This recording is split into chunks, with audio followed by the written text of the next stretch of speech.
नमस्कार, आप देख रहे हैं लिविंग इंडिया न्यूज और मैं हूं अमित शर्मा। मेरे साथ इस वक्त मौजूद हैं इनेलो के वरिष्ठ यहां पर नेता मौजूद हैं। उनसे बातचीत करने की कोशिश करते हैं। युवा यहां पर चेहरे के तौर पर जाने जाते हैं अरविंद भारद्वाज।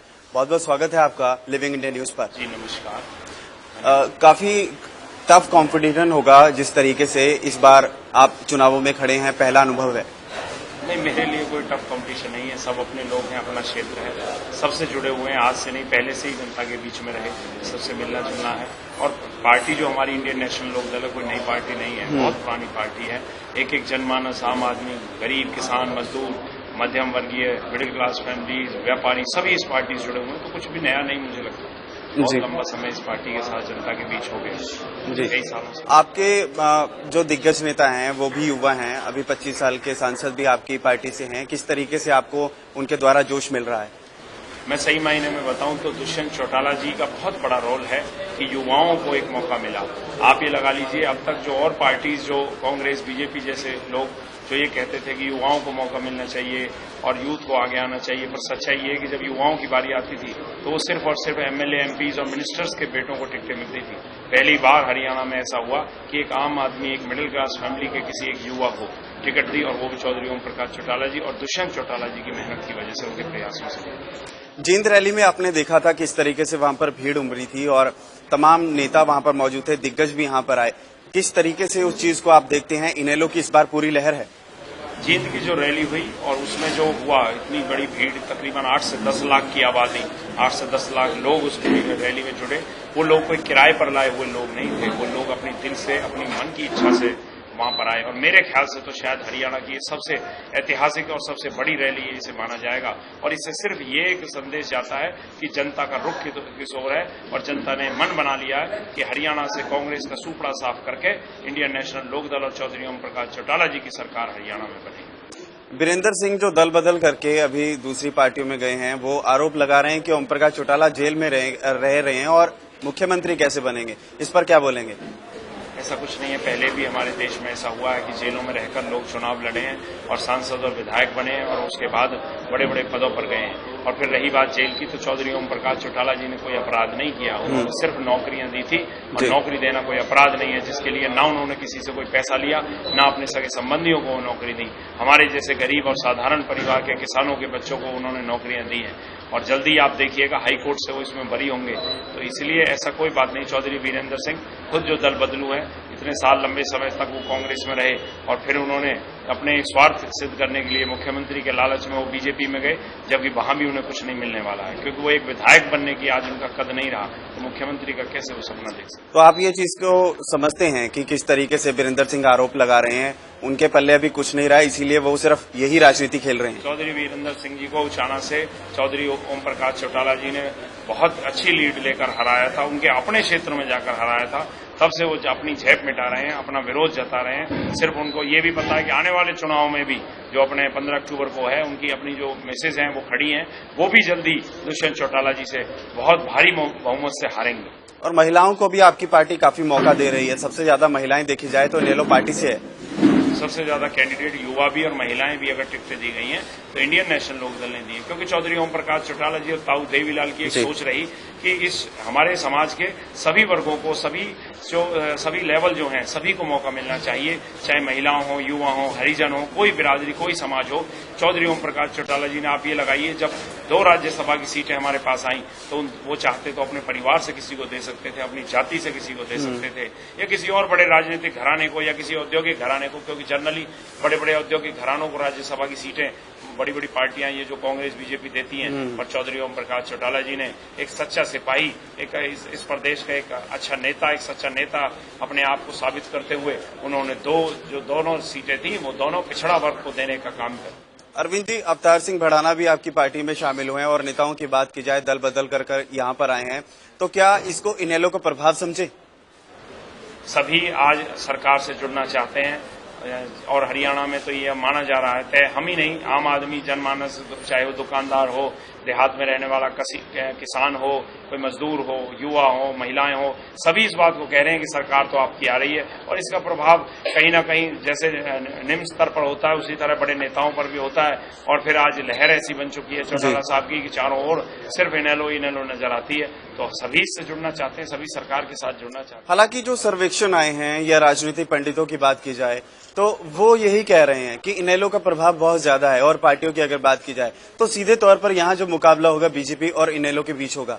बीजेपी तो तीसरे नंबर पर रहेगी जी। यहाँ पर किसी से मुकाबला नहीं है।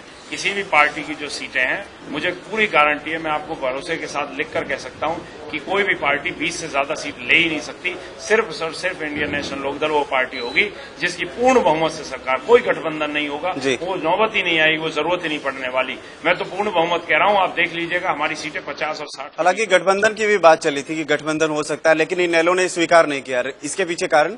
अब इनेलो को किसी भी गठबंधन की जरूरत नहीं, क्योंकि हमारा गठबंधन जनता जनार्दन के साथ है, इस क्षेत्र की जनता के साथ है, गरीब मजदूर किसान के साथ है, युवाओं के साथ है, महिलाओं के साथ है। और जिसका गठबंधन जनता के साथ हो गया उसे फिर किसी पार्टी की जरूरत नहीं। और पार्टी का मिशन क्या होगा? मिशन 60+?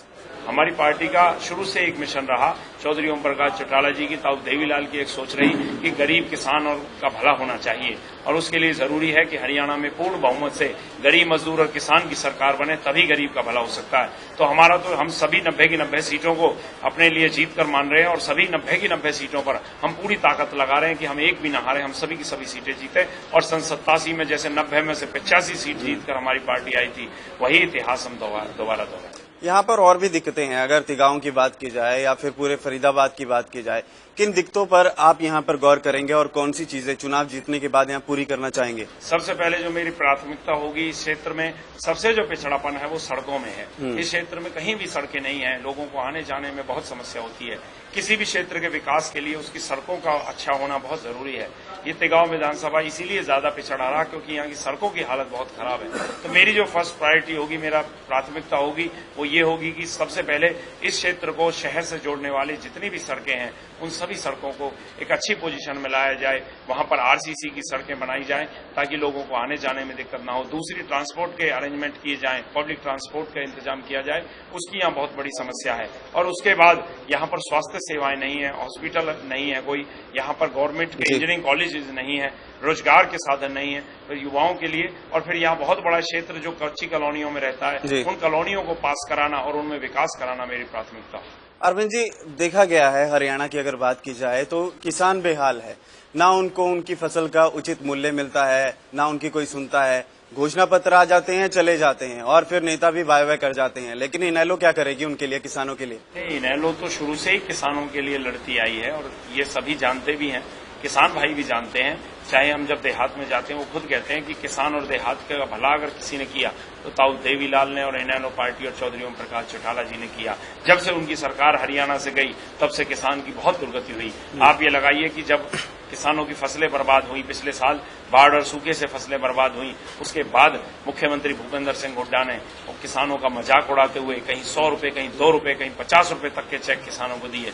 आप खुद समझ सकते हैं कि जिसकी फसल बर्बाद हुई हो और जिनकी सिर्फ रोजी रोटी का जरिया, पूरे परिवार के गुजारे का जरिया सिर्फ खेती हो, उसके लिए क्या नौबत आती होगी। इसीलिए चौटाला साहब ने वादा किया है कि जिस दिन हरियाणा में हमारी सरकार बनेगी, हम अगर किसी किसान की फसल बर्बाद होती है तो प्रति एकड़ कम से कम 25,000 का मुआवजा दिया जाएगा। और अगर भूमि अधिग्रहण होता है तो किसान से पूछकर होगा और एक किसान आयोग का गठन किया जाएगा जो किसानों की फसलों के उचित मूल्य तय कर सके। और अगर अधिग्रहण करना है तो किस तरीके से किया जाए, ये सब डिसीजन, ये सब निर्णय वही। यहाँ पर अधिग्रहण की काफी दिक्कत रही है, जबरदस्ती उनसे जमीन ले ली जाती है और मूल्य भी नहीं दिया जाता। ये काफी ठोस मुद्दा रहेगा। हमारे यहाँ एक कहावत है देहात में कि हमारे यहाँ लोग ये कहते हैं देहात में कि मुख्यमंत्री भूपेंद्र सिंह हुड्डा एक वो गाय है जो चरने तो फरीदाबाद आती है और दूध देती है रोहतक जाकर। तो हम उन्होंने उनके लिए सिर्फ फरीदाबाद एक पैसा कमाने का जरिया रहा। पिछले 10 साल पहले अगर देखें, फरीदाबाद में अगर नहर पार करते थे तो चारों ओर हरियाली भरे खेत थे,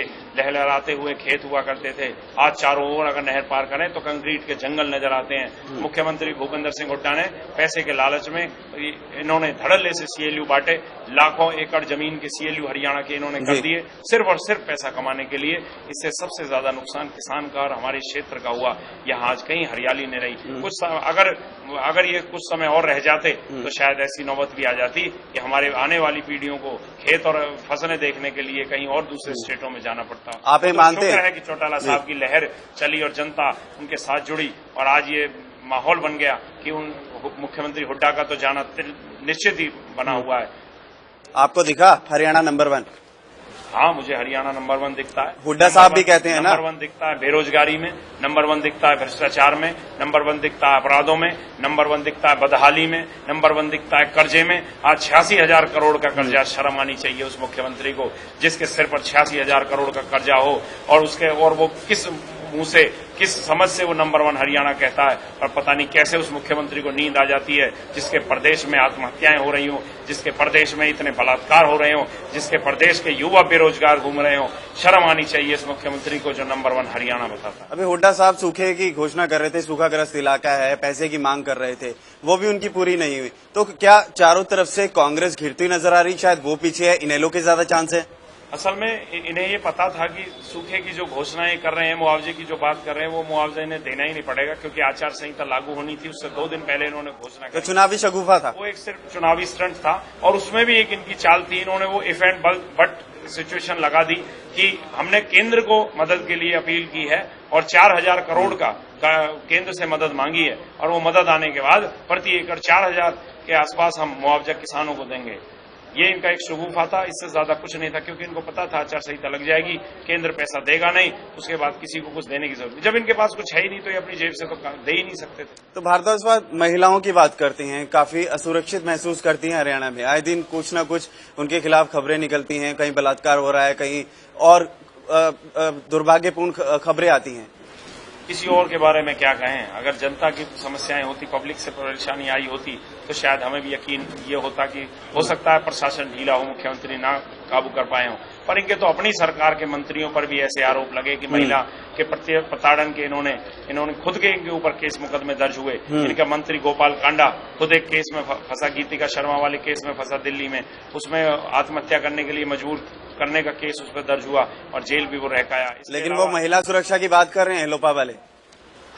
सबसे बड़ा ताजुब भी उनकी उस एड को देखकर होता है जब वो महिला की सुरक्षा देने की बात करते हैं। पर जनता इतनी पागल नहीं है, जनता बहुत समझदार है, इनसे ज्यादा समझदार है। जनता इन्हें इनकी असलियत दिखाएगी। पार्टी तो छोड़िए, वो खुद सिरसा से चुनाव नहीं जीत सकते, वो खुद विधायक भी नहीं बचेंगे, उनकी जमानत जब सिरसा में होगी अगर वो लड़े। लेकिन इनेलो की बात की जाए, बीजेपी के साथ उनका पहले भी गठबंधन था, तब इतना रिजल्ट अच्छा नहीं आया, हालांकि गठबंधन टूट गया। आपको नहीं लगता कि कहीं ना कहीं आपके जो दिग्गज नेता हैं वो उनका नर्म रुख है बीजेपी के लिए अभी भी, क्योंकि निशाना कम साध रहे हैं, कांग्रेस पर ज्यादा, भाजपा पर ज्यादा या औरों पर है? नहीं, ऐसा नहीं है। हमारे जो विरोधी हैं हम तो सभी के खिलाफ बोलते हैं, चाहे बीजेपी के हों या कांग्रेस के हों। और रही बात नरम रुख की और सख्त रुख की, तो रुख तो जरूरत के हिसाब से नापा जाएगा। आज बीजेपी टक्कर में ही नहीं है तो बीजेपी की खिलाफत करने का कोई फायदा ही नहीं है। बीजेपी तो 3 और 4थे नंबर की पार्टी आज हरियाणा में है। मोदी, अगर आप ये इससे तुलना करते हैं कि नरेंद्र मोदी की प्रधानमंत्री बने और उनकी सरकार बनी, तो वो सिर्फ उस अकेले व्यक्ति की लहर थी, बीजेपी की कहीं कोई लहर नहीं। उसके बाद प्रधानमंत्री के चुनाव के बाद हरियाणा, इसमें देश में कितने ही 6-7 चुनाव हुए, चाहे बिहार का आप देख लें, राजस्थान का, गुजरात का देख लें, आप पंजाब का देख लें और कर्नाटका का देख लें, सभी जगह बीजेपी औंधे मुंह गिरी है। तो आप कह रहे हैं कि व्यक्ति विशेष की राजनीति हो रही है? व्यक्ति विशेष की राजनीति सिर्फ बीजेपी ने करी। इन्होंने एक आदमी को मुद्दा बनाया, पार्टी को इन्होंने बैकग्राउंड में ला दिया।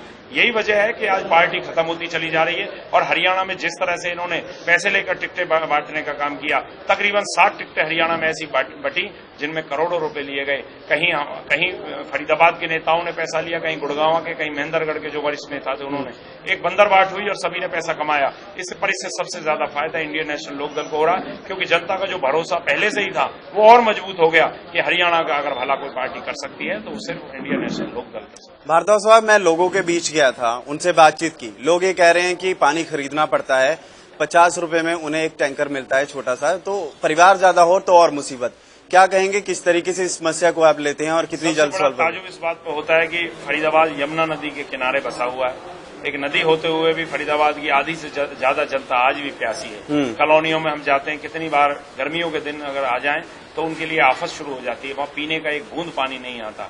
आप ये लगाइए कि वहां वो टैंकरों से पानी खरीदते हैं, कहीं बाल्टी में लेते हैं, कहीं बोतलों में लेते हैं, 10 रुपए, 5 रुपए, 20 रुपए। अब आप खुद बताइए, जो आदमी 300 रुपए की झाड़ी कमाएगा दिन में, वो अगर 50 रुपए का पानी दिन का पी जाएगा तो खाएगा क्या?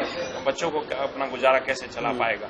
ये हालत मुख्यमंत्री भूपेंद्र सिंह हुड्डा ने हरियाणा की, क्योंकि उन्होंने ये अंदाजा नहीं लगाया, उन्होंने सोच नहीं दिखाई, अपनी ये काम नहीं किया कि आने वाले समय में जनसंख्या बढ़ रही है, उसके हिसाब से पानी के लिए पर्याप्त साधनों का इंतजाम करना चाहिए था। पर उन्हें सिर्फ और सिर्फ डीलरी करने से फुर्सत नहीं मिली और उन्होंने पैसा कमाया, उन्होंने जनता की ओर मुड़कर नहीं देखा। यही वजह रही कि कांग्रेस का सूपड़ा साफ हो गया लोकसभा में। ये भारद्वाज साहब, व्यापारियों की भी एक शिकायत है, वो ये कह रहे हैं कि इलाके में विकास नहीं हुआ है, बेरोजगारी है थोड़ी बहुत, अगर रोजगार आता भी है तो भीड़ भाड़ वाला इलाका होता है, ट्रैफिक की कोई व्यवस्था नहीं है, पुलिस का कोई नामो निशान नहीं है। आपने व्यापारियों की बात छेड़ी है तो मैं आपको याद दिलाता हूं, चौधरी ओम प्रकाश चौटाला जी ने हरियाणा में एक वैट टैक्स लगाया था, 4% का टैक्स लगाया, जिसका कांग्रेस ने सबसे ज्यादा विरोध किया था। और जब हरियाणा में इनकी सरकार बनी, इन्होंने कहा था कि हम इसे हटाएंगे, परंतु हटने की बजाय वैट टैक्स और 4 से बढ़कर और ज्यादा 5% ये टैक्स कर दिया। आज इसका विरोध नहीं है। मैं एक पूछना चाहता हूं सभी से कि जिस पार्टी ने हमेशा झूठ की राजनीति करी, कांग्रेस पार्टी ने, इन्होंने कच्ची कॉलोनियों को पक्का करने का वादा किया, इन्होंने पल्ला पर पुल बनाने का वादा किया, इन्होंने वैट को हटाने का वादा किया, पर आज आप देखते हैं व्यापारी न तो सुरक्षित है और न वो इतना कमा पा रहा है कि अपने बच्चों का गुजारा, अपना परिवार का गुजारा चला सके। और कितनी ऐसी घटना हुई, चाहे वो रोहतक की हो, हमारे पलवल की हो, फरीदाबाद की हो, कितने जिलों में ऐसी घटना, हिसार की हो, जहां व्यापारियों का सरेआम हमले हुए, सरेआम गोलियां चलाई गई, लूटपाट हुई, पर मुख्यमंत्री के कान पर जू भी नहीं रहेंगी। उन्होंने उन समस्याओं को सुलझाने के लिए, कोई समाधान ढूंढने के लिए कोई प्रयास नहीं किया।